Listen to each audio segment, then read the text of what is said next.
Well, hello everyone. Welcome back to my channel. Happy Friday to all of you.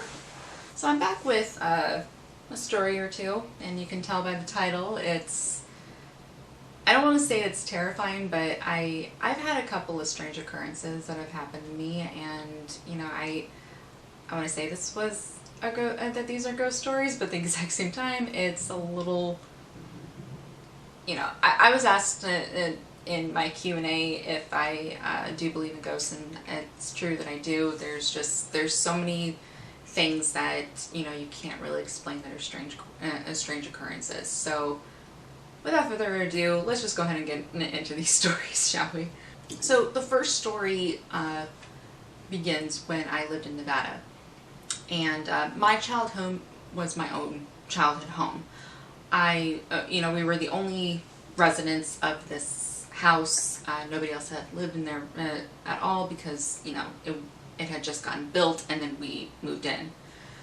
So I remember I was in my teens, and I remembered I was just having a weird dream, and then all of a sudden I can't remember exactly what the dream is, but I just know that it was weird. And suddenly I was woken up by like cool air just hitting my face. And I wake up and I find a man's face hovering over me. Your first instinct is to scream, but I couldn't scream. I just felt very frozen. And I thought the rational side of my brain was thinking, oh, did my mom let somebody in? But my mom wouldn't do that, especially given the time that this was at. I want to say this was around like 3 o'clock in the morning.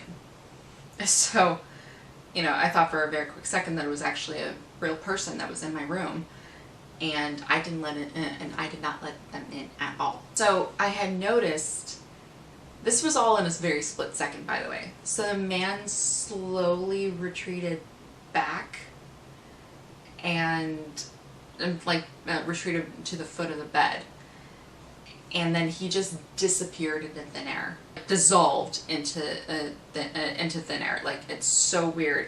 It was so bizarre. And I remembered I told my mom about it, and I remembered I told her the following day, and she was like, "Oh, it was just a dream. It was just a dream." Then I reminded my mom about it not that long ago. I want to say like last year, and I told her the story, and she said, "Oh yeah, that was a ghost." Just in such a really interesting way, she just goes, "Oh yeah, that was a ghost." Like, okay, thank you, Mom. Yeah, she told me she didn't want to freak me out when I was younger, because she's about 90% sure that it was a ghost. So thanks, Mom. And, I just watched a quick video of a paranormal investigation in the area that I had grew up in, and I had to exit out of that very quickly because I started laughing. Like, I've watched other paranormal investigations of haunted locations, but for some reason when it comes to my hometown, or just like, the area that I grew up in, I can't watch it. I just find it too funny, or because I knew something was up with this place when I had lived there, and I always referred to this area as like a cursed place. I've experienced so many like back-to-back losses there, and I'll get into that a little later on in this video, but I'm saving a lot of them for a different day. Okay, so the second story is actually several years ago. Now, I remember I was sleeping. I was in between a moment of sleep and awake, and I had my eyes closed, and I was facing to the whole bedroom.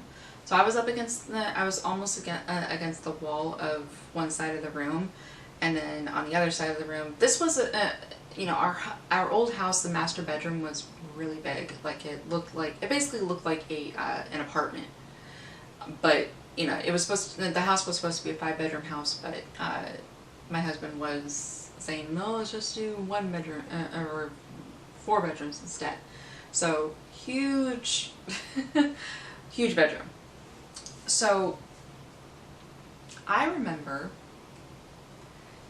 hearing footsteps on the carpet, and it's a very distinct sound when you hear footsteps on the carpet. It sounds like I always say that it sounds like chips being crunched a little bit. Just kind of sounds like that. And I remember seeing a shadow behind my eyes, and because when you close your eyes like this and then you just go like that, you could still see a shadow. Like you could still see your shadow of your hand just doing that. And then I remember feeling pressure on my mattress, like somebody wanted to wake me up. And I remember hearing a hey. I opened my eyes, nobody was there. My boyfriend, my husband, boyfriend at the time, he was sleeping on the other side of the room with his son, and his daughter was in her own little bed too. And I must have woken him up, because when I got up and I quickly walked over to that room, onto the side of the room, because I didn't want to be on the other side anymore. He woke up when he heard me, and he asked me what was wrong, and I was just like, did you hear anything, like a hey or something? And right when he was about to answer me, we both stopped and looked over to the other side of the room. Well, I could have sworn I heard a disembodied laugh sound, and that to me was the scariest moment I've had. And I don't, it was crazy to think about, and to this day we have not discussed it. Oh, we might discuss it now, because if he watches this, sorry, honey. I do feel like I need to talk about one of those losses that I had. And this week coming up is actually an anniversary date.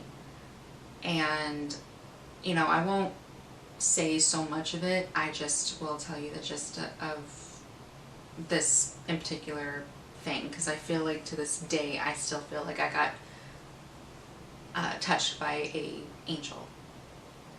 So my best friend was shot by his father, and then his father killed himself. I was 12 at the time, and my friend was 13 at the time.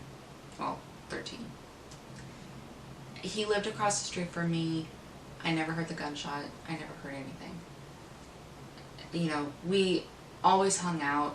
He always came to my house and always asked me if I could come out and play with him. That was the way that you came and said, hey, can't you come out and play? Okay. So he was a sweet kid. And he got into a small bit of trouble later on, but it wasn't like too serious of trouble. But it felt very irrelevant from what was going to happen. I remember I got through one class when a mutual friend of ours came up to me and told me what had happened. We both cried. Everyone was crying. Basically, school got shut down for the day, but we were still there until everything got ended. And it was like the whole situation just sent a tremor through the whole school. Like we were all of us were rocked by it, because this kid was very much loved by his peers. And some kids were just inconsolable, some kids went into shock, some kids just, it was just such a sad feeling. Everybody was crying. We got back on the bus, and And I remembered my mom picking me up from the bus stop, and I was just crying in her arms. Like, I've made my peace with it and everything. I've made my peace with the situation. So, but it was just like, it was really sad. And, you know, we all got back, when we got back home, I just wanted to be alone. I just wanted to just take a nap. I just wanted to rest my eyes because my eyes were so swollen from the tears. And I just wanted to rest. When I closed my eyes and I was trying to rest, I felt something just brush across my forehead. Like something, like it felt like someone's finger, but it was like a coolingness, but it was like, in a way it was just sort of comforting. Like, I remember after I felt that, I woke up. I opened my eyes, but nobody was there. But I didn't feel scared. I just felt like I was comforted. Like, you know, I thought that maybe it was my mom at first waking me up, because as soon as I felt that, I was like, I opened up my eyes to see if maybe that's my mom, and it wasn't. There was nobody there. So I felt like it was, you know, it was such a pure, calming, lightweight feeling. And it was something that I needed at that moment. It felt like someone was telling me, he's okay, and you'll be okay. And I'm happy that I got that, and I will forever remember that that day, because here I am 24 years later, and I still haven't forgotten it. I just do feel like to this day I got touched by an angel, especially that day and in that moment. Okay, guys, that's it for me today with story day, basically.